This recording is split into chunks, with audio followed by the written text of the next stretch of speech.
नमस्कार श्रोता मित्र, वेद पाठशाला के इस अगले अध्ययन में आपका स्वागत है। जिस तरह से हमने मत्ती रचित सुसमाचार में यीशु की शिक्षाओं और उसके सिद्धांतों को देखा, जब हम मत्ती का सर्वेक्षण करते हुए आगे बढ़ते हैं, तब हम ऐसे स्थान पर पहुंचते हैं जहां पर यीशु और धर्म गुरुओं के बीच विरोधापूर्ण बातचीत एक खुले युद्ध में बदल जाती है। यह विरोधापूर्ण बातचीत जैतून के पहाड़ी उपदेश पर ले आता है और उसके बाद यीशु के जीवन में बड़े संकट को ले आता है। उसकी मृत्यु का संकट, उसके जीवन उठाने का संकट और उसके स्वर्गारोहण का संकट। उस समय में कुछ धर्म गुरु बहुत ही राजनीतिक थे। आप मत्ती के 22वें अध्याय में पाएंगे कि यीशु इन राजनेताओं के प्रश्नों का उत्तर किस प्रकार देते हैं, और जब वह उत्तर देते हैं तब वह परमेश्वर और परमेश्वर के बारे में बड़ी शिक्षा देते हैं। राजनीतिक धर्म गुरुओं ने यीशु से पूछा था, क्या कैसर को कर देना उचित है कि नहीं है? यीशु ने उनसे कहा कि वो सिक्का मुझे दो। उसने उनसे पूछा, इस सिक्के पर किसकी तस्वीर छपी है? उन्होंने कहा, कैसर का। तब यीशु ने उनसे कहा, जो कैसर का है वो कैसर को दो, और जो परमेश्वर का है वो परमेश्वर को दो। परमेश्वर के लिए अपने आप को दे दो, क्योंकि तुम्हारे ऊपर परमेश्वर के स्वरूप की छाप लगी है। कैसर की तस्वीर उस सिक्के पर छाप लगी है, इसलिए वह पैसा कैसर को दे दो। जो कैसर का है वह परमेश्वर उसे नहीं मांगता है, लेकिन कभी ऐसा समय आता है जब कैसर जो परमेश्वर का है वह भी मांग लेता है। एक समय ऐसा आता है जब कैसर वह आपको पूरी रीति से चाहता है। जब वह ऐसा करता है तो यीशु की शिक्षा के अनुसार वह आपको पूरी तरह से अपनी ओर नहीं कर पाता है। वह आपसे पूरी देशभक्ति और अपनी आज्ञा का पालन करना चाहता है। जब आप कैसर को नहीं दे पाते जो उसका है, तो आप नागरिक आज्ञा का उल्लंघन करते हैं, और उसके उत्तर का सार है वह धार्मिक राजनीतिक राजगुरु थे। मत्ती के 17वें अध्याय में एक जगह पर हम पाते हैं कि यीशु जो कैसर का है कैसर को दो देते हैं, यानी कि यीशु अपना कर देते हैं। कुछ धर्म गुरु पतरस के पास आकर पूछते हैं कि क्या तुम्हारा गुरु कर देता है? पतरस कहता है, हाँ वह देता है। यीशु उसे सिमोन कहकर बुलाते हैं। इस बात का ध्यान रखें कि कब यीशु उसे पतरस कहकर बुलाया है और कब उसे सिमोन कहकर बुलाता है। यीशु उससे पूछते हैं, सिमोन, तू इसके बारे में क्या समझता है कि जब एक व्यक्ति राजा है तो क्या उसके पुत्रों को कर देना चाहिए? पतरस कहता है, नहीं। तब यीशु उनसे कहता है कि वह इस मंदिर के कर के बारे में बातें कर रहे थे। वह मंदिर मेरे पिता का घर, तो क्या सचमुच मुझे कर देना उचित है? मैं सोचता हूं कि पतरस उस समय काफी परेशान सा हो गया होगा, और उसी समय यीशु उससे कहते हैं, जाओ और एक मछली पकड़ो, तो उसके मुंह में तुम्हें सोने का सिक्का मिलेगा। उससे जाकर मेरे और अपना कर चुका देना। यीशु को मत्ती 22वें अध्याय के 23वें पद से 33वें पदों में फरीसियों और सदूकियों को उत्तर देते हुए हम पाते हैं। धार्मिक अधिकारी हमें कई अलग अलग तरह से यहाँ पर मिलते हैं। फरीसी बहुत रूढ़ी सिद्धांतवादी और कानूनी थे, तो वे सदुकी उदार किस्म के थे। सदुकी आश्चर्य कर्म पर विश्वास नहीं करते थे। वह पुनर्जीवन के आश्चर्य कर्म पर भी विश्वास वे नहीं करते थे। उनका सारा वाद विवाद प्रकृति से परे इस पुनर्जीवन के ऊपर था। सदुकी यीशु के पास आते हैं और व्यवस्था के उस उदाहरण का, जब हम लोगों ने रूत की पुस्तक में सर्वेक्षण किया था, जिसको हम लोगों ने देखा था, वो बताया गया है। व्यवस्था विवरण के 25वें अध्याय में यह व्यवस्था बताती है कि अगर एक स्त्री एक पुरुष से ब्याही हो और वह पुरुष निपुत्र मर जाए, तो वह अपने पति के भाइयों से किसी एक के पास जाकर कह सकती है कि मेरा उद्धारक बन जा। सदुकी कहता है कि ऐसा 7 बार होता है और 7 बार निपुत्र रहती है और अंत में उसकी मृत्यु हो जाती है। पुनरुत्थान के दिन उसका पति कौन हो सकता है? यीशु कहते हैं कि तुम परमेश्वर की सामर्थ और उसके वचन दोनों से अज्ञात हो। जी उठने पर वह ब्याह शादी नहीं होगी, लेकिन वह स्वर्गदूत के समान हो जाएंगे। यीशु सिर्फ उनके प्रश्न का उत्तर ही नहीं देते, लेकिन वह उस प्रश्न की असल जड़ तक भी ले जाते हैं। उनके प्रश्न की जड़ यह थी कि वह अलौकिक बातों पर विश्वास नहीं करते थे। यीशु सीधे अलौकिक विषय पर जाकर कहते हैं, पवित्र शास्त्र में परमेश्वर कहते हैं, मैं इब्राहिम, इसहाक, याकूब का परमेश्वर हूँ। अब क्या परमेश्वर मरों का या जीवतों का परमेश्वर है? ऐसा लगता है कि इब्राहिम, इसहाक और याकूब जीवित हैं, वो नहीं हैं। तो परमेश्वर ऐसा कहते हैं कि मैं उनका परमेश्वर हूँ। अगर वह जीवित नहीं होते तो परमेश्वर इस तरह से कहते, मैं इब्राहिम का परमेश्वर हूँ। लेकिन परमेश्वर कहते हैं, मैं इब्राहिम का परमेश्वर हूँ। इस प्रकार से यीशु जी उठने की शिक्षा पर केंद्रित हो जाते हैं। प्रेरित भी यीशु के जी उठने के विषय में प्रेरितों के काम में प्रचार करते हैं। अगर जी उठना सच है तो कोई भी अलौकिक बात सच्ची हो सकती है। सदुकियों को उत्तर देने का यह एक तरीका था कि फरीसियों से पूछता है, क्या तुम अलौकिक बात पर प्रतीति करते हो या तुम विश्वास नहीं करते हो? तब मत्ती के 22वें अध्याय में यीशु धर्मशास्त्रियों को उत्तर देते हैं। एक फरीसी जो पुराने नियम में निपुण था, यीशु के पास आकर पूछता है, पवित्र शास्त्र में परमेश्वर की व्यवस्था में कौन सी आज्ञा बड़ी है? यीशु उसके इस प्रश्न पर यह शिक्षा देते हैं कि मनुष्य उसकी मुख्य आज्ञा और बड़ी आज्ञा यह है कि मनुष्य परमेश्वर अपने प्रभु से अपने सारे मन और अपने सारे प्राण और अपनी सारी बुद्धि के साथ प्रेम रखे। और दूसरी बड़ी आज्ञा यह है कि अपनी पड़ोसी से अपने समान प्रेम रख।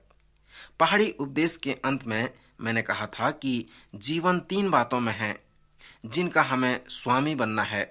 वह यह है कि हमें अपने भीतर देखना है, हमें ऊपर की ओर देखना है और तब हम चारों ओर देखना है।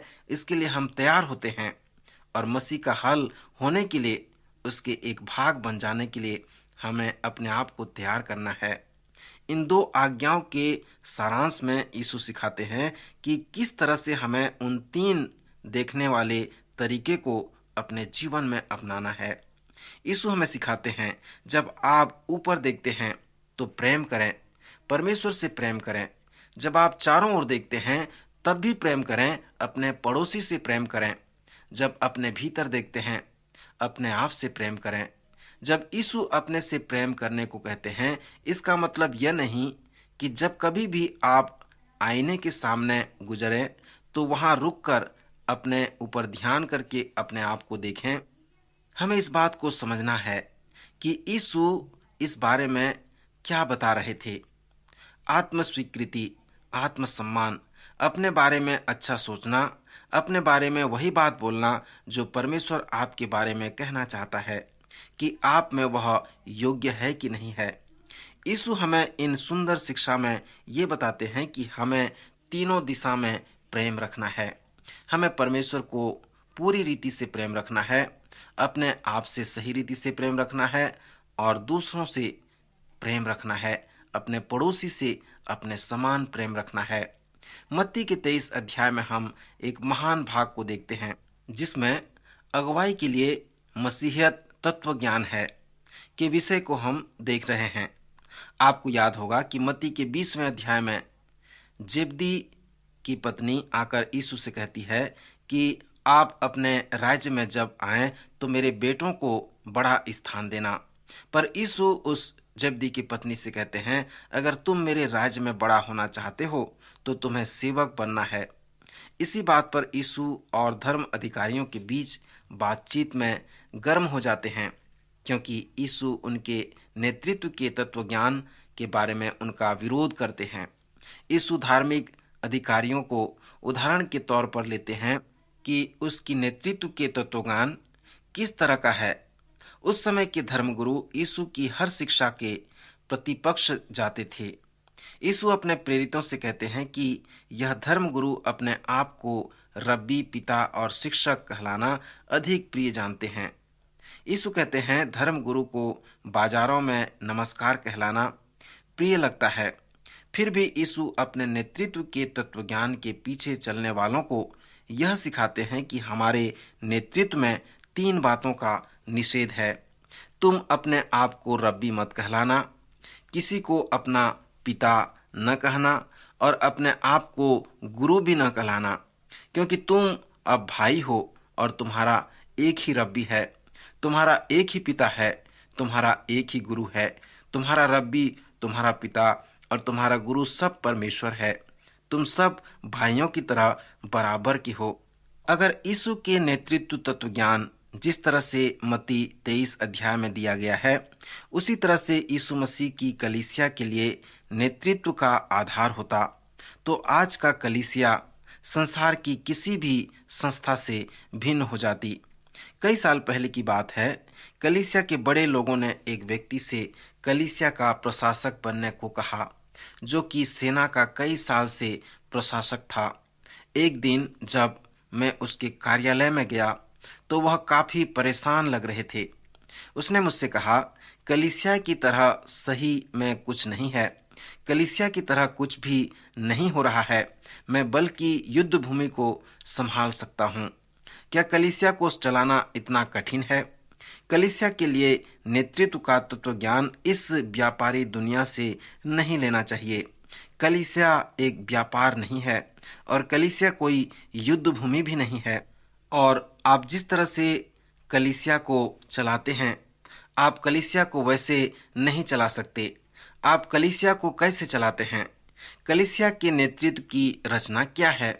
जब आप इस बात को समझेंगे जो यीशु ने मत्ती के 28 अध्याय में कही है, तब आप जानने पाएंगे कि कलीसिया जैसा कुछ भी नहीं है। आप कलीसिया की तुलना दुनिया की किसी भी चीज वस्तु से नहीं कर सकते हैं। यह बहुत ही महत्वपूर्ण है कि हमें एक संगठित तरीके की रचना करनी चाहिए, न कि कलीसिया को एक व्यापार समझकर चलाना चाहिए। हमें कलीसिया में सेना की तरह मनोवृत्ति नहीं चाहिए, क्योंकि कलीसिया कोई व्यापार केंद्र नहीं और कलीसिया कोई युद्ध स्थल नहीं। मत्ती रचित सुसमाचार के 23वें अध्याय में हमें बताया गया है कि कलीसिया नेतृत्व की क्या रचना होनी चाहिए। यीशु मसीह के अनुसार यीशु की यह शिक्षा है कि उसका कलीसिया पवित्र रहे, निर्दोष रहे और परमेश्वर का भय मानने वाली हो। यीशु इस दृष्टांत में हमें यह शिक्षा देते हैं कि उनका दोबारा आना उन लोगों के लिए न्याय का कारण होगा जिनके हाथ खाली हैं और उनके हाथों में कुछ नहीं है। वह हमारे उद्धार के बारे में कुछ नहीं बात कर रहा है, लेकिन वह हमारी सेवा, उसकी सेवा के लिए अवसरों, उसकी सेवकाई और उसकी इच्छा को पूरी करने के लिए बातें कर रहा है। यही विचारों को वह प्रकट करता है जब वह ये कहता है कि उसके वारिस आना उन लोगों के लिए न्याय होगा जिनके हाथ खाली हैं। और अब हम मत्ती के 25 अध्याय में तीसरे दृष्टांत को देखते हैं, जो हमें यीशु के दोबारा आगमन के और उसके लोगों का न्याय करने के बारे में बताता है जिनके दिल खाली हैं। यीशु न्याय के बारे में भविष्यवाणी करते हैं कि यह किन पर आएगा। तुमने उन लोगों के बारे में क्या किया जो भूखे थे, जो प्यासे थे, अकेले थे, नंगे थे, बीमार थे या जो कैद खाने में थे? क्या तुमने खाना दिया? क्या उनको पानी पिलाया? क्या उन लोगों को भोजन दिया जो भूखे थे? क्या तुम उन अकेले लोगों को सहभागिता की? क्या तुम नंगों को कपड़ा पहनाया जो बीमार थे, जो कैद खाने में थे? क्या आपने उन लोगों की सुधि ली? यह दृष्टांत हमें यह सिखाता है कि हमारा न्याय हमारे हर एक साधारण मनुष्य की जरूरत पे, हमारी प्रक्रिया पर होगा, हमारे कार्य पर होगा। यह दृष्टांत हमें सिखाता है कि उसका न्याय उन लोगों पर होगा जिनके हृदय खाली हैं, जिन लोगों के दिल में ये बातें नहीं हैं। जब आप यीशु मसीह की मौत और उसके जी उठने के बारे में पढ़ते हैं, तो आपको ये अनुभव करना चाहिए कि जो दुख भोग सप्ताह हम मनाते हैं, वह घटनाओं का एक भाग है। जब आप मत्ती रचित सुसमाचार में इस भाग को पढ़ेंगे, तो इन घटनाओं को जरूर देखिए। पहले तो आप यीशु की आदर्श प्रार्थना को पढ़ें, जिसमें यीशु बगीचे में जाते हैं और उसका पसीना मानो लहू की बड़ी बड़ी बूंदें होकर गिरती हैं। वह प्रार्थना करता है कि पिता, अगर यह संभव हो सके तो यह कटोरा मुझसे टल जाए, तो भी जैसा मैं चाहता हूँ वैसा नहीं, परंतु पिता जैसा तू चाहता है वैसा ही हो। यहाँ जो प्रार्थना है उसे परमेश्वर की प्रार्थना कही जानी चाहिए। जैसा मैं चाहता हूँ वैसा नहीं, परंतु जैसा तू चाहता है वैसा ही हो। क्या आपने कभी इस तरह की प्रार्थना की है? अगर डॉक्टर आपसे कहे कि आपके अंदर ईर्ष्या की भावना है, क्या आप उस तरह से प्रार्थना कर सकते हैं कि पिता, अगर यह संभव हो तो यह कटोरा मुझसे टल जाए, तो भी मेरी इच्छा नहीं परंतु तेरी ही इच्छा पूरी हो। मैं ऐसे बहुत से लोगों को जानता हूँ जो कहते हैं जब इच्छा हो तब प्रार्थना करनी चाहिए, अन्यथा नहीं। मैं असम्मत हूँ इन लोगों से, क्योंकि यीशु ने खुद आदर्श प्रार्थना करनी सिखाई है। जब उसने उस प्रकार से बगीचे में प्रार्थना की, यीशु ने प्रार्थना की, हे पिता, यह मैं चाहता हूँ यह कटोरा मुझसे टल जाए, लेकिन जैसा मैं चाहता हूँ वैसा नहीं, लेकिन जो आप चाहते हैं वैसा ही हो। हम लोगों की प्रार्थना मसीह की प्रार्थना की तरह नहीं हो सकती। जब तक हम यह प्रार्थना करें, मेरी इच्छा नहीं पर तेरी इच्छा पूरी हो। मत्ती में इस आदर्श प्रार्थना के साथ हम प्रभु भोज के बारे में पढ़ते हैं। हम उसे प्रभु की मेज भी कहते हैं। कुछ महान शिक्षकों के द्वारा इसे पवित्र भोज, प्रभु की भोज कहा गया है। मैं बहुत से नौसैनिक परिवारों के साथ 20 साल तक संगति की है और मैंने इस बात के ऊपर ध्यान किया है, जब उनके पति 9 या 10 महीनों के लिए जहाजों पर रहते हैं तो उनकी तस्वीर परिवार वालों के लिए बहुत ही महत्वपूर्ण स्थान लेती है। लेकिन जब वह घर में परिवार के साथ होते हैं तो उनकी तस्वीर इतना महत्वपूर्ण नहीं होती। हो सकता है उनकी तस्वीर एक कोने पर रखी हो और उस पर धूल जम रही हो। उन्हें अब अपने पति की तस्वीर की जरूरत नहीं, जब पति खुद अपने परिवार में आ गया है। यह एक विचार है कि पवित्र प्रभु भोज का मसीही संस्कार ही एक बुनियाद है।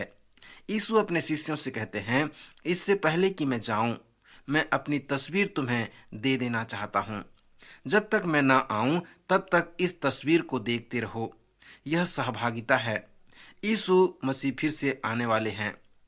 जब तक वह वापस नहीं आते, पवित्र प्रभु भोज ही उसकी अपनी तस्वीर है जिसे वो हमारे पास छोड़ गए हैं।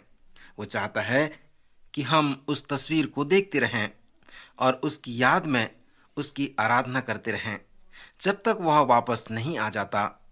जब यीशु फसह के अपने शिष्यों के साथ फसह पर मनाते थे तो वह जानते थे इसमें से कोई उसकी याद में सुसमाचारों को लिखेगा। वह कहता है कि विश्वास करता हूँ, जैसे तुम मेरे शब्दों को याद करो, एक चित्र के समान दिखाओगे, लेकिन मैं उस चीज को दिखाना चाहता हूँ जो सच में कहता है।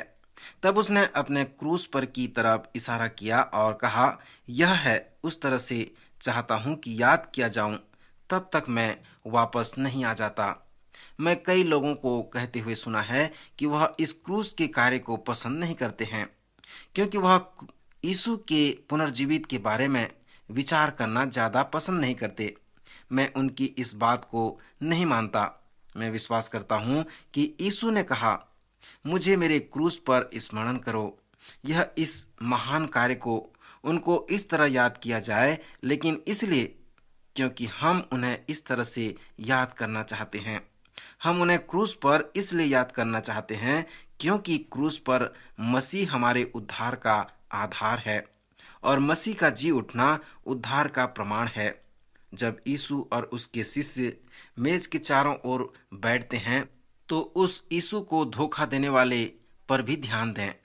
सिर्फ यहूदा ही नहीं धोखा दिया था, पतरस ने भी यीशु का इनकार किया था और सब उसे छोड़कर भाग गए थे।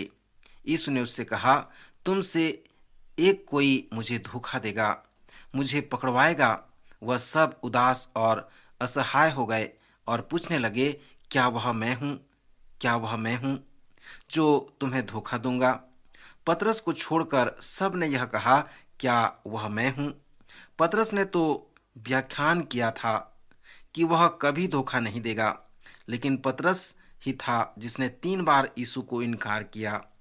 यीशु जब क्रूस पर चढ़े थे तो उस जगह पर कलीसिया की उपस्थिति शून्य थी। जब तक यीशु जी नहीं उठा तब तक कलीसिया नहीं बढ़ी थी। सुसमाचार के लेखक यीशु के क्रूसीकरण को 3 शब्दों में व्याख्या करते हैं। उन्होंने उसे क्रूस पर चढ़ाया, बस इतना ही। ठीक इसी तरह से मत्ती ने भी बताया है, मरकुस, लूका और यूहन्ना ने भी बताया है कि उन्होंने उसे क्रूस पर चढ़ा दिया। मैं सोचता हूं कि यह 3 शब्द संक्षेप में हमें यीशु के क्रूसीकरण के महत्व के बारे में बताते हैं। यशाया 53 और भजन संहिता 22 जो पुराने नियम में है, उसकी मृत्यु और उसकी मृत्यु के महत्व के बारे में भविष्यवाणी करता है। हम अगला सर्वेक्षण नया नियम के पत्तियों का करेंगे, जो हमें बहुत कुछ बताएगा, जिससे हम उसकी मृत्यु का अर्थ को समझने पाएंगे। यह महत्वपूर्ण बात यह है कि उन्होंने उसे क्रूस पर चढ़ा दिया। जिस तरह से वह था, जब वह क्रूस पर मरता है तो उसकी क्रूस पर मृत्यु सच में और प्रसिद्ध हो जाती है। जब पहले शब्द पर ध्यान दें, उन्होंने उसे क्रूस पर चढ़ाया, तो आपके मन में या आप यह प्रश्न कर सकते हैं कि किसने सही में यीशु को मृत्यु दी। आप कह सकते हैं रोम ने उसे मृत्यु दी। अगर आप थोड़ा और सोचें, आप कहेंगे नहीं, यहूदी लोगों ने। अगर आप वचन को ध्यान पूर्वक पढ़ें तो आप देखेंगे कि न तो रोम और न ही यहूदी लोगों ने उसे क्रूस पर चढ़ा दिया, वह परमेश्वर पिता ही था। हम पुराने नियम की यशाया की पुस्तक के 53वें अध्याय 10वें पद में इस तरह से देखते हैं कि यहोवा को यही भाया कि उसे कुचले। वह परमेश्वर ही था जिसने अपने ही आत्मा को हमारे लिए बलिदान कर दिया, अपने ही एकलौते पुत्र को इस जगत के लिए दे दिया। परमेश्वर ने जगत से ऐसा प्रेम किया कि उसने एकलौता पुत्र अपना दे दिया। इसलिए वह परमेश्वर ही जिसने आपके और मेरे पापों के बदले अपने को मृत्यु के लिए उंडेल दिया। आप यह कह सकते हैं कि मसीहियत उस समय एकदम मरी हुई थी जब यीशु को क्रूस दी गई थी। कलीसिया में उपस्थिति भी शून्य के बराबर थी, और जब तक उसका जी उठना न हुआ तब तक बिल्कुल शून्य के बराबर कलीसिया में उपस्थिति थी। यीशु का फिर से जी उठना फिर उसके पीछे चलने वालों को फिर से क्यों आपस में जुटाता है। खासकर यूहन्ना के सुसमाचार में आप देखेंगे कि यीशु लगातार अपने शिष्यों और दूसरे लोगों से कह रहे हैं कि विश्वास दिलाने वाली बात यह है कि जब मैं क्रूस पर मरा तब मैं एक साधारण मनुष्य से बढ़कर था। जब उन्होंने उसके चिन्ह को मांगा तो उसने कहा, इस मंदिर को नाश कर दो और उसे मैं 3 दिन में खड़ा कर दूंगा। यूहन्ना कहते हैं कि यीशु के जी उठने के बाद उसके शिष्य को उसके जी उठने के वचन की बात जो यीशु ने उनसे की थी याद आती है और वे उस पर विश्वास करते हैं। भजन संहिता 16 से प्रचार किया गया था। यह सारे पद यीशु के जी उठने के साथ ही साथ उसकी मृत्यु के बारे में बताते हैं। इसलिए जब यीशु जी उठते हैं तो आश्चर्यकर्म उसके पीछे चलने वालों का विश्वास एकजुट हो जाता है। वचन में ध्यान दें कि यीशु की मृत्यु और यीशु का जी उठना मसीह सुसमाचार के 2 सच्चाई है। मसीह सुसमाचार सिर्फ यीशु की मृत्यु केवल सच्चाई नहीं है, लेकिन मसीह सुसमाचार में 2 सच्चाई हैं जो हम नया नियम की पत्तियों में उसके महत्व को देखते हैं। वह है उसकी मृत्यु और उसका जी उठना। उसके जी उठने के बाद हम उसके उस महान आदेश को पढ़ेंगे। यीशु अपनी मृत्यु से पहले अपने शिष्यों से कहते हैं कि मैं सताने जाने के बाद मैं तुम्हें गलील में मिलूंगा, और वे चेलों से गलील में मिलते हैं। उसके बाद उन्हें वे महान आदेश देते हैं और प्रभु के उस महान आदेश को पूरा करने के लिए प्रभु के चेले बाहर निकल जाते हैं। प्रभु की मृत्यु, प्रभु के जीवन का वे प्रचार करते हैं और इस प्रकार से कलीसिया का निर्माण होता है। प्रिय श्रोता मित्र, क्या आप प्रभु यीशु मसीह के इस मृत्यु और इस अनंत जीवन पर विश्वास करते हैं? प्रभु यीशु आपके लिए, सारे जगत के पापों के लिए मारा गया वो आज हमारा उद्धार करता है। यदि आप उस पर विश्वास करेंगे, वो आपका उद्धार करेगा, आपको अनंत जीवन देगा। प्रभु आज के वचन द्वारा आपकी सहायता करे, आपको आशीष दे।